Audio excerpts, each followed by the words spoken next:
Ens hem de protegir del sol només quan fa sol?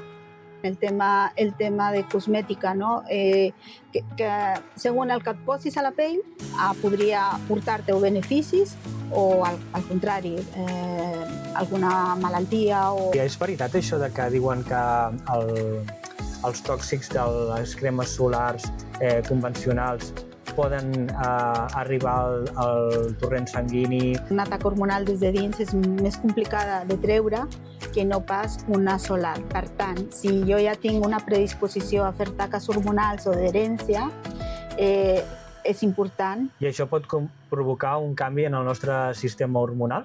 Home, tot allò que no és part del nostre cos i que no és d'una manera natural, clar, podria ser perillós, no? Sabíeu que hi ha cremes solars que al posar-nos a la pell ens poden fer més cosa dolenta que bona?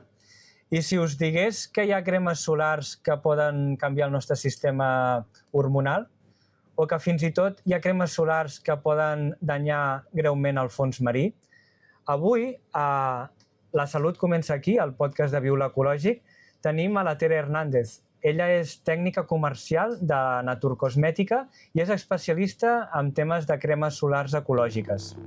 Hola, Tere, moltes gràcies per participar al podcast. Moltes gràcies a vosaltres per invitar-nos.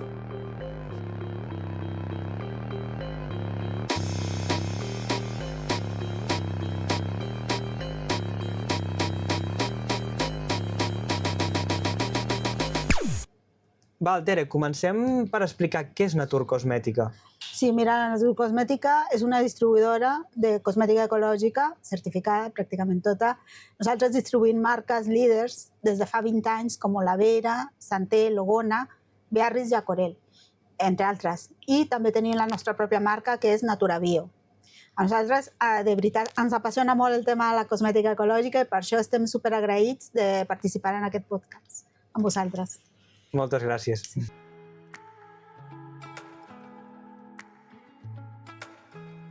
I per això a mi m'agradaria preguntar-te, perquè per una banda es diu que el sol ens pot provocar taques a la pell, cremades, pot fins i tot canviar, provocar que s'oxidi la nostra pell i provocar un càncer de pell. I per altra banda, també el sol és molt important, no? La vitamina D, tot el que té a veure amb el sol a nivell també emocional, no? On està el límit amb tot això? El límit està en com cuidem la nostra pell i també en com ens protegim a través dels filtres, a través del protector solar. Vale? Llavors, va passar ara aquests dies o l'últim mes que està tot nuvolat, que la gent estaven tots en Barcelona ansiosos, teníem massa ansietat per una mica de sol, perquè al final el sol al final és molt beneficiós, però hem d'anar amb cura, perquè si ens exposem de manera incontrolada o de manera que pugui ser dolent per la nostra salut, podríem tenir coses adverses del sol. Llavors, sí que és molt important tenir la consciència de que l'exposició solar són raigs ultraviolats, que uno són los UVA i los UV. Los UVA poden causar les taques, que ben has dit, i los UV podrien provocar, com es diu, cremades, podrien ser també que podrien canviar el sistema, que podrien canviar l'ADN nostre i també són responsables de manera beneficiosa pel desenvolupament de la vitamina D3. Llavors, s'ha de tenir com un equilibri entre el que fem i com ens cuidem la pell, sí, d'aquesta exposició solar, d'aquests raigs ultraviolats. Val. I és veritat això de que diuen que els tòxics de les cremes solars convencionals poden arribar al torrent sanguini, arribar també fins i tot dintre del líquid amniòtic d'un nadó, de la mare embarassada? Els filtres físics o químics? Els filtres químics. Químics, sí. Això, per exemple, els laboratoris que nosaltres treballem, que és Biarritz i Acorel, ells tenen uns estudis sobre la placenta, també sobre la sang, sobre l'orina i tal.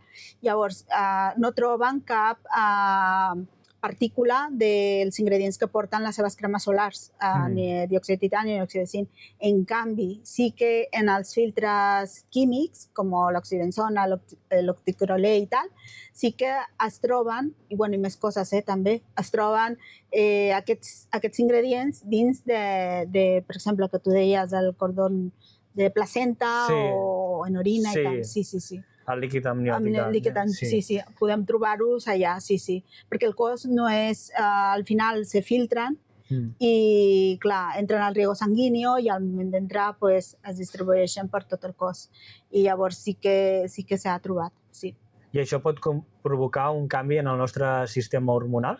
Home, tot allò que no és part del nostre cos i que no és d'una manera natural, clar, podria ser perillós, no? Clar, evidentment, amb tot això és la dosis, no? Evidentment que un dia te posis una crema solar química per anar a prendre el sol, no te passarà res. El que passa és que si utilitzes la crema solar química amb també un xampú especial per tal cosa, també amb productes sintètics, i a part la teva alimentació no és del tot natural o seguint les èpoques de les estacions de l'any, suposo que tot això va afectant, no? Sí. Nosaltres, per exemple, com deia, treballem la cosmètica i no només la solar, sinó treballem moltes categories. Per exemple, el dentrífic, el convencional, porta microplàstics. Llavors, els microplàstics no són detectables en les depuradores i, per tant, després tiren cap a l'oceà, al mar. En canvi, els bucals nostres no porten microplàstics i, per tant, ni entren a l'oceà, o sigui, a través del camí aquest, i tampoc entren a la persona. Llavors, això sí que és important, el tema de cosmètica, que segons el que et posis a la pell podria portar-te beneficis i tampoc entren a la persona. Llavors, això sí que és important, el tema de cosmètica, que segons el que et posis a la pell podria portar-te beneficis o, al contrari, alguna malaltia o alguna reacció. Per exemple, més que res, reaccions al·lèrgiques. I les cremes solars, els filtres físics, els que treballem aquí a Biula Ecològic, quina diferència tenen principal amb un filtre convencional? La diferència que ja t'he explicat és, primer, que actuen com un efecte pantalla sobre la pell, són fotoestables, són biodegradables i no danyen el medi ambient. També, per tant, estan superben indicats per la gent que té la pell sensible o per nens petits, per nens, nenes, nens petits, sí. Val. Tere, és veritat que el tema de les taques cap quan tens ja 40-50 anys surten a la pell i tenen a veure amb un tema solar? A veure, el tema taques poden sortir en qualsevol moment, ¿vale? Sí que aquí influeix molt el tema solar, ¿vale? I com cuidem la pell. Llavors, però el tema taques podria ser, per exemple, d'una manera, poden ser dos tipus, o d'exposició solar, que són externes, o també podrien ser hormonals. I això, cada persona és diferent. Llavors, aquí, per exemple, una dona que potser tingui 20 anys i queda embarassada, li podrien sortir taques a la pell i llavors seran taques hormonals. Això no vol dir res que si per l'exposició o per edat, que tu deies de 50, 40 o així, hi ha dos tipus de taques i aleshores quan ve la gent a preguntar-nos per tinc aquesta taca, hauríem de saber si és una tipus hormonal o una tipus per exposició solar. Si és per exposició solar, sabem que la pell té memòria. I en aquesta memòria, tot i que tu al mes, jo què sé, a l'otoñ o bueno, a la tardor o a l'hivern, tens la cura de posar-te alguna crema que sigui antitaques i tal, però si quan arriba l'exposició solar tu continues sense posar-te una crema solar que sigui per tu, doncs llavors tornarà a sortir la taca. Llavors, és molt, molt important tot l'any posar-nos, sobretot fins i tot si arribes a una edat, de posar-te una crema solar que sigui per tu. Tot i que sigui hivern, que sigui tardor, que sigui tal, és important tot l'any posar-se crema solar. Sí, protegir-se, exacte. Llavors, si ho he entès bé, vols dir que una taca que sigui del sol és més difícil de treure que una taca hormonal? No, és més complicat una taca hormonal, perquè una taca hormonal ve des de dins, és més complicat, ja la pell té capes. Llavors, una taca hormonal des de dins és més complicada de treure que no pas una solar. Per tant, si jo ja tinc una predisposició a fer taques hormonals o d'herència, és important, i més si m'exposo al sol, és molt important de posar-me una crema solar que vagi bé per mi i per l'època de l'any també, perquè no és el mateix. I una crema antitaques natural, què porta? Quins ingredients porta que ajuden a desfer la taca? La melanina Correct, tenim una línia d'una marca que portem a la nostra catàleg, la melanina Correct. Aquesta ajuda, és un ingredient molt potent pel tema de les taques, perquè actua des d'unes capes molt superficials, no superficials, al contrari, internes de la pell, treballar des d'allà, i també de manera natural el fonoll marí també és un potent antitaques, i la margarita bio. La margarita bio també és una potent antitaca, sí. Parlant de productes marins, una de les cases de cremes solars que vosaltres porteu, que és Biarritz, treballa molts productes marins, no? Quina és la seva funció d'aquest laboratori? Per què treballa tant amb temes marins? Sí, a Laboratorios Biarritz va començar a treballar va néixer per un tema la persona que va començar en Laboratorios Biarritz, perquè era surfista. I llavors, clar, li encantava el surf i tal, i llavors buscava una protecció que no fos un filtre químic, sinó tal, i aquesta gent Biarritz, ja ho diu, està al sud de França, al País Basc, diguéssim, i llavors, a més, totes les cremes i les convencionals també sempre han de tenir com un ingredient, a més, antioxidant. Vale? Perquè, clar, estem exposats a el que en cosmètica es diuen l'exposoma, que no només són els raigs ultraviolats, sinó també la contaminació, la llum blava i tal. Llavors, aquesta gent va trobar que era com molt interessant posar dins de la seva categoria solar l'alga gòrria, que és un potent antioxidant, i llavors era una manera també de protegir, o sigui, de donar-li a la pell la protecció solar de los rayos ultraviolats a través de los filtros minerals, però també fer aquesta segona feina de... Un plus, no? Un plus molt plus, perquè no només porta l'alga gòrria, sinó també hi ha més ingredients que són emol·lients, que són calmants, com l'aloe, com porta manteca de karité. Depèn del tipus de categoria, hi ha diferents ingredients que això, era el que parlàvem del tipus de pell, doncs necessites una crema específica solar. Sí, aquestes cremes podríem dir que és...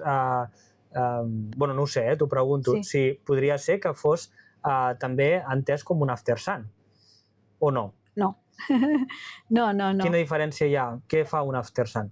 L'after sun t'ajuda a recuperar la pell. Si t'has passat d'exposició i se t'ha fet rojito o quemado i tal, o recuperar-la, perquè clar, al final també el cabell, no? Però al final de les exposicions solars la pell pateix. Llavors li hem de donar pues, un aftersun. La gent aquí està molt acostumada no a l'aftersun, sinó a posar-se l'aloe directament, perquè l'aloe pues, és això, nutritiu i tal. Llavors, amb Biarris, a més de l'aloe, l'aftersun d'ells pues, té l'alga gòrria, l'alga pasium, i té el bisabolol, que ajuden a calmar la pell i a tratar de recuperar-la. El que ajuden les algues és aquesta recuperació de les cèl·lules. És un antioxidant. És un antioxidant i un recuperador, sí. Val. I Biarritz, igual que a Corel, tenen els dos filtres que ens has dit, el diòxid de titani i l'òxid de zinc. Això són iguals en les dues cremes, però quines diferències hi ha? Perquè treballeu les dues i suposo que deuen tenir temes o cosmètics o temes més de protecció diferents, no? Sí.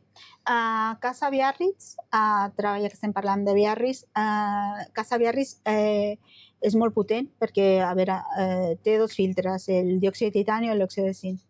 A més, també com un potent antioxidant, l'alga gòrria, i és vegana. Per aquí és un solar supercomplet i té molta categoria per tot tipus de pell i necessitat. A Corel, per nosaltres, per mi és la meva favorita. I ho explicaré per què. Perquè només porta un filtre, el diòxid de titanio, porta oli de caranja. O sigui, no porta òxid de zinc, eh? No porta òxid de zinc, porta el diòxid de titanio, porta l'oli de caranja, que l'oli de caranja era això que parlàvem al començament de el que la Unió Europea recomana com a filtres. Fa temps, l'oli de caranja, fa temps com uns 4-5 anys o una miqueta així, l'oli de caranja tenia un factor de protecció 30. Llavors la Unió Europea va decidir que no era i Casa Corel ho va retirar com un filtre. O sigui, no.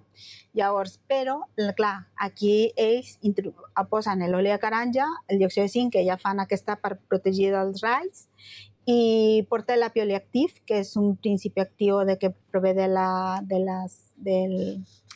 pol·len de les abelles. Llavors, aquest és un potent antioxidant, i cúrcuma a la textura. Llavors, per què m'agrada? Perquè al portar la cúrcuma no deixa tan blanc i llavors la textura és com més... És la cúrcuma el que fa que no es noti tant. Ara ho podem provar, no? Perquè tenim aquí els tèsters, però sí que és veritat que Biarritz, per qui vulgui una crema potser més antioxidant, seria una bona opció perquè amb l'alga que porta... I més potent, perquè porta dos filtres. Gent que faci alta muntanya o molta exposició, com un surfero, no? Un surfero, exacte. Tens dos filtres físics.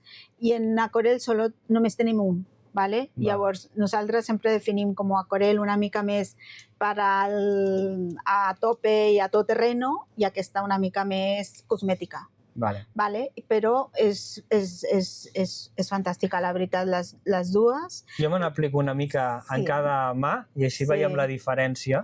I el que té a Corel sí que una versus Biarritz és que a Corel no és vegana. Això és el que, clar, com que porta pol·len. Sí, la pil. Però la veritat, aquesta és la de Corel. Aquesta és a Corel, sí. Sempre les cremes, jo ara me n'he posat molta quantitat, s'ha d'escampar bé, però de seguida ja se't va desapareixent aquest color blanc, no?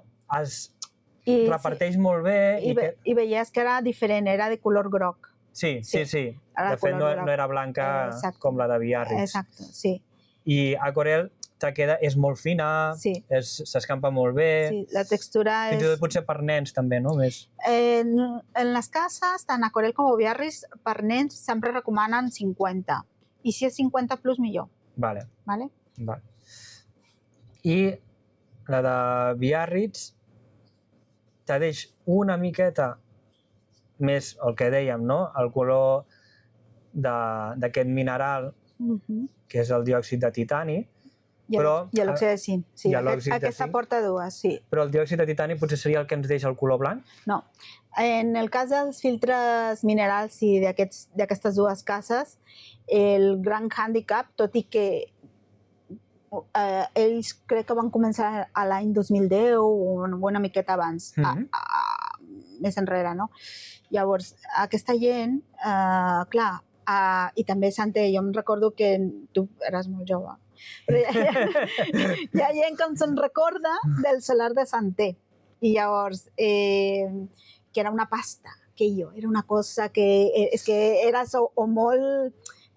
O sigui, en plan, jo és que m'he de posar això, que no vull res químic. Sí, estaves molt convençut de posar-te aquella pasta i tal. Ha passat el temps i totes les cases, aquestes dues, han treballat molt el tema de textura, que sigui més sensorial, que sigui més pràctica, però que a més també que tingui aquesta protecció de superprotecció que té dels raigs ultraviolats. Bueno, de fet, si hi ha gent que ha gastat aquestes cremes l'any passat, ara, si les gasta aquest any, són bastant diferents, no? Perquè han canviat algunes coses, no? Han canviat el packaging. Les textures continuen seguint les mateixes. Sí, ha canviat el packaging, però no han tret ni posat ni res ni més. És exactament el mateix. Sí, el mateix. L'única cosa sí és que, per exemple, la de nens de Biarritz, tot i que a Biarritz tot és diòxid de titani i òxid de zinc, el nen de Biarritz només porta diòxid de titani. Vale. Sí, és l'única. I què fa? Doncs que, veieu, ara m'he aplicat la de Biarritz i sí que al principi, quan te l'apliques, te deixa una miqueta blanquet, però després ja es va quedant més el color de la teva pell. Sí. Què és el que fa que et quedi una mica blanqueta? És el mineral? Sí, és el filtre mineral. És el gran hàndicap dels protectors solars minerals, que deixen aquesta pel·lícula blanca, com t'explicava abans, era com una pasta, a poc han anat canviant, millorant les fórmules, millorant les textures, i és el filtre mineral el que fa.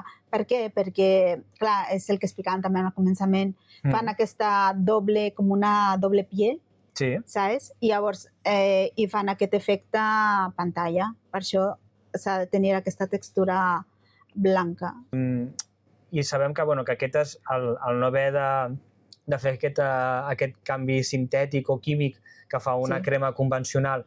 Aquestes te les pots aplicar directament, que te'n vagis a fer l'exposició al sol, però tenen algun inconvenient perquè et banyis o perquè estiguis fent un esport i estiguis suant? Aquesta crema la perds quan te banyes? A veure, la recomanació de les cases és que si tu entres al mar o a la piscina i tal i surts, t'hauries de tornar a posar, perquè llavors és una broma que tenim sempre en l'equip, és a dir, que sempre la que està millor protegida és la tovallola. Perquè al moment de retirar-te t'he quedat el filtre allà i llavors la que està més protegida de tots és la tovallola. Llavors, el que sí que és important és quan surtis a l'aigua, tornar-te a posar. Quan passa el temps d'exposició, podrien ser 2 hores, tornar a posar. Però a l'aigua, quan te banyes, no perdries aquesta crema. Sí, si retires, una de les coses que recomana Biarritz, que al moment perquè hi ha gent que també es queixa que queda blanc i tal, és amb oli de coco, que a més també podria servir com un potent regenerador, abans de dutxar-te, o la cara o els llocs on t'has posat perquè allà t'exposaries al sol, és retirar amb aceite, amb oli de coco, per exemple. Retirar la crema? Retirar, i anar-te després a dutxar. No, però jo el que et preguntava és, sí que quan tu t'acabes de banyar i te neteges amb la tovallola, la crema, com dius, pot ser que se te quedi a la tovallola, però el fet de que tu t'hagis posat la crema i te vagis a tirar al mar i estiguis exposat al sol, allà la crema se l'emporta al mar o segueix a la teva pell? Doncs se l'emporta al mar, clar. O sigui, tu la perds? Sí, per això és important tornar-se a posar. El que sí que és resistent al sudor, a la suor. A la suor sí, Sí. sí, tu pots estar Sí. fent una exposició, però... Sí, sí, això sí, la suor sí és resistent, però al moment de dutxar-te, d'entrar a l'aigua, al mar, a la piscina i tal, la recomanació, més que res, i fins i tot si són nens o pells delicats. Ara aquí també, jo crec que és una de les coses que sempre repetim i tornem a repetir, vosaltres aquí a la botiga també m'imagino, és que n'hi ha unes determinades hores que no hauries de desposar-te al sol. Sí, vale? no hauries de Al posar-te migdia, ja per recomanació sanitària o... I per tothom. Jo crec que hasta a la convencional, la farmàcia, tot, expliquen tal i tal hora, per favor, no exposar-se, perquè, clar, és quan el rai, els rajos sí, estan molt més...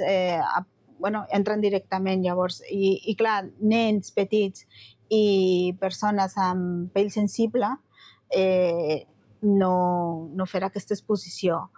Ara, això és una recomanació. La segona és quan això, te banyes i tal, surts, tornar a posar-te la crema. Tercera, passa el temps d'exposició, 2 hores i mitja, doncs tornar-te a posar la crema. És així. Val. Sí, sí. I a vegades també no... Mira, en 10 anys que porto treballant a Naturcosmètica, jo crec que només 2 o 3 cops m'han trucat per dir-me tinc un client que ha vingut perquè s'ha cremat. Però per què? Perquè també és que no s'ha posat el filtre que li tocava o no ho ha fet de manera correcta. Realment hauríem de quedar com tots blanquets per fer-ho correctament, però bueno, ja al final la gent es posa... Perquè estem parlant de situacions diferents, no? Quan tu estàs a alta muntanya o estàs a la platja fent una exposició directa amb el sol, evidentment aquí, si et vols protegir i més amb una crema natural, és possible que no vagis a buscar que et quedi estèticament superbé, perquè, evidentment, algú de blanc ha de deixar. I sobretot, el que tu deies, amb un nadó o amb un nen, on la pell encara és molt més absorbent i molt sensible i necessita que estigui ben protegida. Per això, per exemple, la crema de Biarritz de bebè o la de Corel són més untuoses i te deixen més blanc, no? Sí. Però el que et volia dir és diferent això que el fet de que tu surtis de casa, te'n vagis a comprar o te'n vagis a la feina i te vulguis protegir del sol. Suposo que l'exposició que fem, al no ser tan directa, aquí sí que podem buscar que ens quedi estèticament una mica millor i que no ens deixi blanc.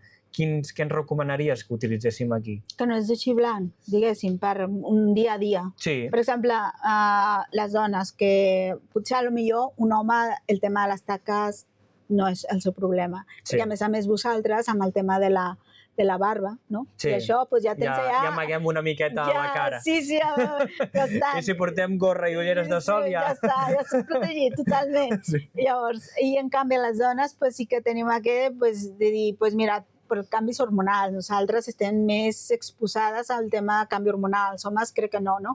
Llavors, per exemple, en Biarritz i també en Macorel tenim les cremes de protecció amb color, el qual no deixa blanc, és com si fos un maquillatge, diguéssim, una tonalitat, tenim de diferents, és que Biarritz és fantàstic, tenim de diferents tonalitats per diferent tipus de pell i per també diferents factors de protecció.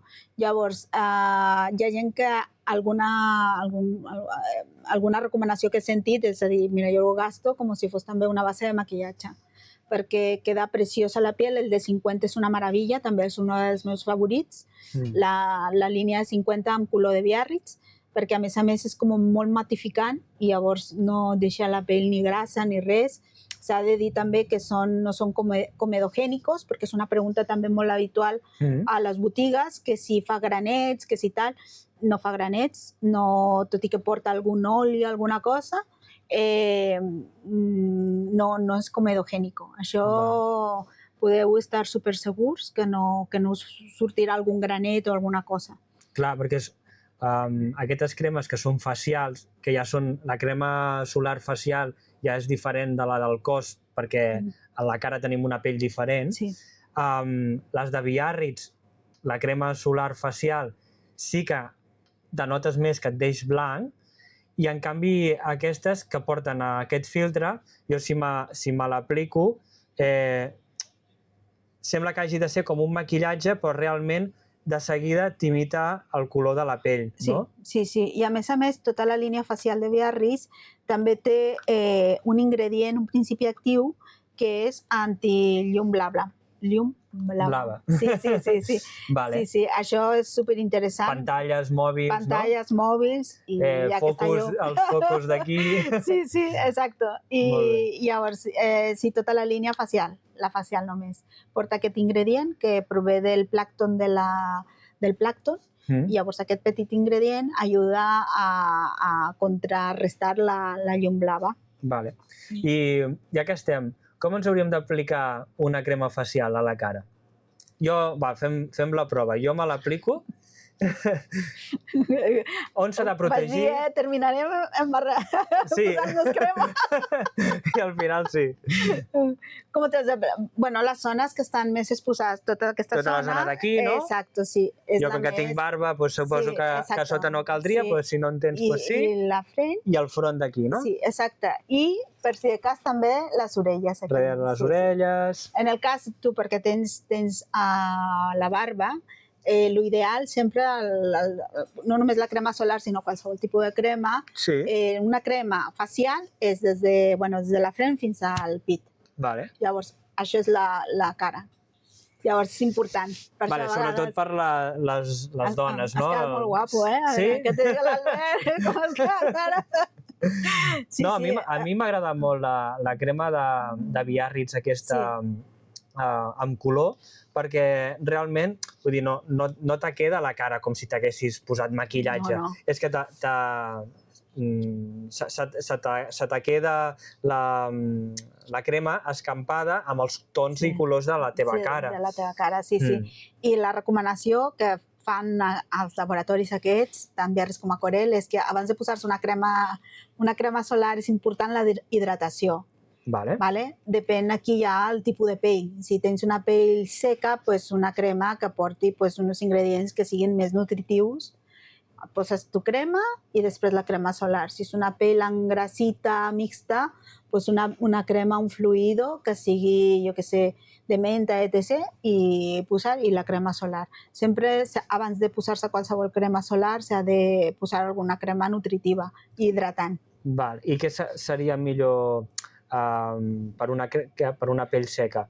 Posar-nos un sèrum i després la crema solar, o millor una crema i una crema facial i després la crema solar? Això ja depèn de les necessitats, Isaac, perquè, clar, n'hi ha gent que potser potser hi ha algunes zones que tens més sequedat, llavors una crema no tan nutritiva. I potser és una persona que una pell seca, sí que una crema nutritiva i després la protecció solar. Però sempre ho recomanem, les cases i nosaltres recomanem sempre una hidratació abans, tot i que com tu poses la crema solar, potser amb una crema hidratant ja podries tenir un resultat. Gent amb la pell molt seca hauria de posar-se alguna crema o sèrum per la nit? De pell molt seca, sí. O sigui, si poden ser les dues, millor.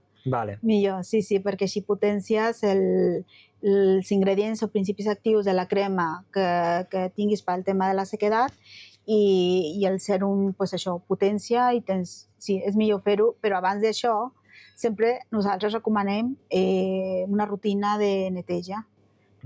És una bona rutina de neteja per la nit, que és simple, rentar, tonificar i posar-te la hidratació o un tractament, un sèrum i una crema de nit. Perfecte. D'acord, Tere. I ara et volia fer 2 o 3 preguntes que van més sobre trencar una mica mites que hi ha amb les cremes solars. Un d'ells és, ens hem de protegir del sol només quan fa sol? No. s'han de protegir del sol sempre. El sol, els raigs ultraviolats, tot i que estigui nuvolat o estem, jo que sé, en el cotxe i tal, i penetren i sempre hem d'estar, sempre ens han de protegir, sí. Tant a l'estiu com a l'hivern. Sí, exacte, sí, perquè existen, o sigui, són part nostra, llavors hem d'estar protegits, sí. Val. Un altre és les cremes solars serveixen per tot tipus de pell o n'hi ha que són més recomanades per un tipus o per un altre? Sí, n'hi ha, per exemple, n'hi ha les textures que són aquestes que t'has posat tu al començament, que són els sprays, són textures més ligeres, s'escampen bé i tal. Podem gastar qualsevol tipus de pell. Però, per exemple, també n'hi ha, les marques aquestes tenen textures tipus leche solar, i llavors aquestes sí que són més nutritives, que ayuden a la pell, pues, a part de la protecció, pues, també protegir-la de la sequedat o què tipus. A mi em van recomanar una clienta que ella, i li van recomanar a ella, i m'ho va explicar, i és així, tot el que és leche que porta o les cremes de bebè, de nens, pues són com més untuoses, són més riques en nutrients, tipus manteques de karité i tal, i llavors això, per exemple, la gent que està passant un procediment o ha passat un càncer, o un procediment d'aquests que són molt agressius, pues, una leche solar li anirà molt millor que no pas un spray. No? Llavors sí que, i a més, bueno, per això treballem en aquestes cases, perquè tenen molta categoria i poden servir per qualsevol tipus de problema o tipus de pell. Va. I té alguna a veure que una persona sigui de pell més clara o més morena en què hagi d'utilitzar una crema més forta o menys forta? O això no té res a veure? Jo crec que ara mateix no té res a veure. Sí que estan tots aquests estudis, que estan els fototipos i tal. Sí que passa el mateix amb... El tema de la pell és com la teva necessitat. És a dir, si jo tinc una necessitat perquè tinc una pell molt sensible, tot i que sigui una mica fosca, llavors buscaré sempre una protecció més elevada o no exposar-me al sol. I per altra banda, existeixen els fototipos i les recomanacions per cada tipus de pell, però això ja és cadascú. És a dir, si jo tinc una necessitat, pues hem de buscar la que a mi me'n vagi millor. Clar, evidentment. O sigui, una persona pot notar que se'l va quedant més moreno, no? O que li és més fàcil de broncejar-se. O saps que tu, Isaac, o el golpe de calor. Sí. ¿Sabes? Que puedes estar allá, yo qué sé, y te da aquello. Es que, vamos, no es una cuestión de lógica, ¿no? Y de, ¿cómo es yo? Sí, bueno, de sentido comú. De sentit comú. De sentit comú, sí, exacte, perquè, clar, un nen que, no sé, petit, primer no ho has d'exposar a partir de les 12 del migdia, tot i que li posis crema. És que ha passat, no? Hi ha gent que diu, clar, Acorel és l'única casa que té una crema que està testada i que ells el recomanen per nens a partir de 3 mesos. Però, clar, la seva advertència, tot i que no sé si ho diu al packaging, però és que és veritat, no li has de... Un nen de 3 mesos no ha d'estar exposat al sol. No, ha d'estar exposat al sol. Tot i que, a més, també, tot i que vagi en el cotxecito, ¿sabes? Sí. Pues també se li ha de posar su cremita. O sigui, porta su ropita als peus i mans, que si li dona allà el sol, posar-li allà. ¿Sabes? És que això és molt de sentit comú. Si alguna gent que s'ha queixat si es queixa per... Ai, m'he quemat, com t'has posat? Quin tipus de crema has elegit i com és que t'has exposat? Sí. De què manera? ¿Sabes? A les 3 del mediodía, no. Ja. Bueno, sí, a vegades es fan barbaritats d'aquestes, no? Que... La gent jove, sobretot. Sí. Perquè, clar, al principi ja te poses vermell, que ja és una cremada. Això ja al posar-te vermell ja és cremada. Llavors, aquí rayos UV. I després, si ja te poses a mirar rayos UV, cremada, fastidiamos el ADN de la nostra pròpia ADN, no? Llavors, se te passa l'estiu, no sé quants, el morenito, que no sé quantos, arriba que tens 40 anys i què passa? Taques... La pell té memòria. Exacte. Taques i problemes d'aquests, no? O algun tipus de problema més seriós. però claro, sí, quan són petits els nens, les mares, pares, doncs cuides al nen del posar-li la crema i tal, però ja arriba un moment que... Hem de tenir en compte que quan tu te toques la pell i ja veus que te surt la vermellor, no? Allò que fem a vegades que ens hem exposat al sol i no ens hem posat crema o ens n'hem posat poca, i ja et veus que se't queda aquella part vermella, és que ja ens hem cremat, no? Sí, bueno, la gent que... Sí, no? Que et poses això, com es diu, com gamba, no? Es diu així? Sí, bueno, això és ja... Sí, ja, això ja és cremada. Això ja és cremada. Això ja els raigs ultraviolats han arribat a un... Ja és una cremada. Tot i que, ai, vermell, no sé quants... No. Per això la gent, això que parlàvem dels fototipos, i la gent blanca, molt blanca, clar, de seguida es posa vermell. Clar, això no és guapo, al contrari, no? Ja. Entonces, clar, t'has de protegir i no exposar-te unes hores que no toquen. Evidentment. I una pregunta que sembla bastant lògica, però que hi ha molta gent que potser no ho sap, els SPF, no? Els factors de protecció solar, que siguin de 30, de 50... Això té a veure en què un protegeixi més que l'altre? És el temps d'exposició, res més, perquè al final hi ha un percentatge que tant el 30 arriba a un 97% de protecció dels raigs ultraviolats i el 97, i el de 50 un 98, però és el temps d'exposició. N'hi ha també cases solars que estan també molt introduïdes en el món ecològic, que posen allà de 100, o crec que en Estats Units, en Amèrica, Estats Units, posen cremes solars de 100. Realment és 50, és el temps d'exposició, és 50 i 30. Vale. Molt bé, Tere, i per acabar, això és un podcast que es diu La salut comença aquí, i ens agrada acabar-lo amb alguna frase que pugui ser una mica definidora de com hauríem de cuidar la nostra pell. Què ens podries dir? Bueno, per mi, primer que tot, agrair-vos molt, com al començament, no? De que és molt important. Jo penso que en el món ecològic el tema de la pell o el tema de la cosmètica no està com molt valorat. És la meva sensació, Llavors, quan m'has dit de tenir aquest espai per poder explicar una mica tot aquest tipus de conceptes i el tema solar i tal, que és molt important, clar, jo dic sí. Per què? Perquè jo crec que la pell, i no crec, la pell és l'òrgan més gran que tenim. Llavors, si cuidem el que mengem, el que mengem, el que dormir bé i tal, pel cos i tal, amb la pell hauríem de fer el mateix. I jo crec que aquí tenim bons productes, que la pell, la cosmètica ecològica, cada cop investiga més textures, tenim més categories i tal, i que això ens ajuda a cuidar-nos, a cuidar la nostra pell, perquè al final, tu deies quan estàvem parlant, no? Es nota si estàs bé, si no estàs bé a través de la pell.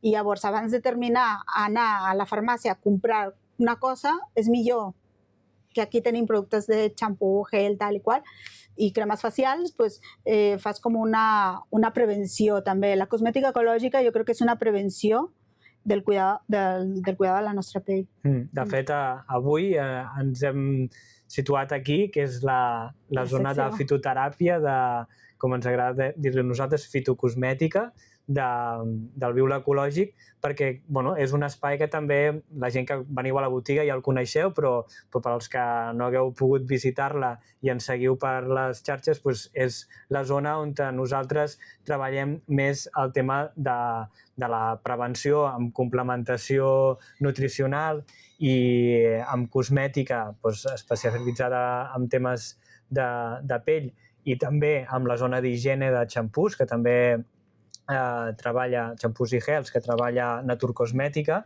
i és la zona on ens han volgut centrar per fer aquesta entrevista. I no res, Tere, moltíssimes gràcies, perquè jo crec que ens has aclarit molts dubtes que teníem i que sorgeixen també moltes coses infundades, a través de la publicitat, a vegades no veraç, que que surt per la televisió o que les marques donen, o fins i tot gent que en parla sense tenir una informació clara. Sí. Jo crec que ens has ajudat molt en aquesta part i no res, moltíssimes gràcies. A vosaltres. Gràcies. Molt bé, no? Sí. A ver qué sale. No. No se graba. No s'ha gravat. Quina botiga.